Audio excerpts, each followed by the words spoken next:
In this video, I'm going to show you my best practical hacks for shooting videos or photos.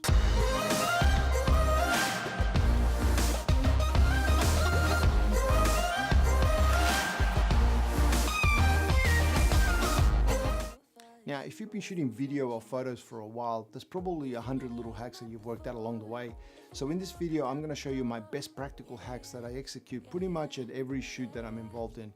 Now, this isn't going to be one of those things where you're spreading Vaseline on the lens. I'm not talking about stuff like that. I may do one of those in the future, but that's not what this is. This is more practical, almost logistical type of things that you can do to make your life easier at a shoot. So let's not waste any time and let's get stuck into it. Okay, so the first few tips are all related to batteries. And the first tip would be to actually number your batteries. As you can see, that one there's got a number 2 on it. Number 1 is in the camera now. And for my 5D Mark IV, I've got about 6 or 7 of these batteries. And the reason I number them all is because I want to use the batteries evenly. So I want them rotated as often as possible. If you don't, what you could end up doing is charging a battery, throwing it in the pouch as charged. And potentially, if you're just reaching in there randomly, you might not get to that battery for 2 months. So this way, I know that I've got fresh batteries because they're all getting rotated in order sequentially. So that's tip number 1. Okay, so tip number 2 is these little loom bands. And these little rubber bands here, you buy them at toy stores. And kids make necklaces and stuff out of these, but they fit perfectly around a battery. It's just a little rubber band, and so this is the 5D battery, but they also fit my 1DX as well. And I've got a whole bag of these inside the actual battery pouch that I use. And although I try to rotate my batteries, as I mentioned in tip number 1, sometimes in a commercial shoot, for example, your battery runs out and you need to quickly just grab a battery. So this way, I don't even have to look. I can just reach into the bag and I can feel the band. So I know that this battery's charged. I pull it out, the band goes off, obviously, because it won't fit in the camera with the rubber band. So it goes straight into the camera and I'm ready to go. So that's tip number 2. Okay, so the final tip that I've got on batteries is to always cover the little terminals on the battery. Now, when you buy a battery or a camera, all new batteries come with a little cover. This is the Canon one, and they just snap on there, and those terminals are now covered. If you lose these, you can't just use a little gaff tape and just cover the terminals. And this is, I guess, most important if you're flying with your gear. And you don't want anything that's conductive to touch those 2 terminals at the same time. What can happen? I can explain it to you, but let me show you.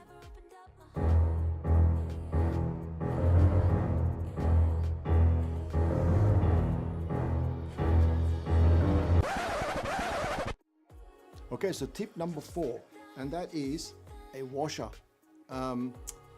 Every single strap that I have on every camera has a washer on it. Now, why do I do that? Because I have been stuck too many times with a plate in here that I cannot get off. Now, this one here has a little handle that you can flick up and you can turn it, but a lot of them don't have that. They just have the screw. And I can't tell you how many times I've been caught out without a screwdriver or a coin or something to undo this thing with. So now all of my cameras have a little washer on them, and you can see that there. Maybe it doesn't focus, but you get the point. In there, I can always screw and unscrew. So that's a top tip, that one. Now the next one's going to be a little weird, and it's mostly directed at video, but if you don't have a tripod and you need to stabilize your camera, there's a million different ways to do it, but this is one way that I found that works really, really well. I think it's really, really effective. I can't really describe it to you. I'm going to show it to you. Now, like I said, as you can see, it looks really weird, but you can get really, really steady video doing this, and if you don't have a tripod, this could get you out of trouble. So that is another really good tip.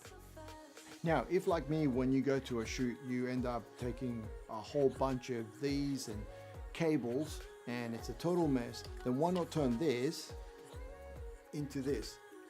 This is I think it's just a much better way to carry all your stuff, and it's nice and organized. I don't really think I need to explain this. Yeah, that's it. Okay, so the last thing I want to talk about is it's more of a best practices thing really than a hack.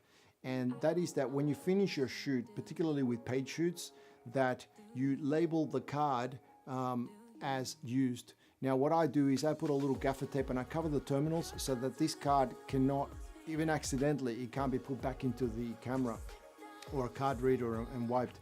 So until I get home and these files are in at least another 2 hard drives, I'm not going to format this. I've come close to sometimes losing, probably twice, client images, and it's really scary, right? Because you're getting paid for these images, so you can't afford to lose any data.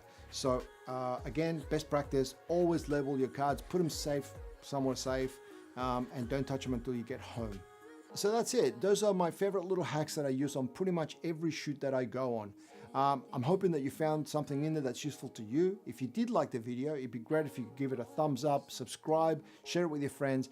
And if there's something particularly useful you found in there, please let me know by leaving a comment. If you want to connect with me on any of the social media platforms, I've included all the links in the comment section below. So hit me up on those ones, and I'll see you in the next video.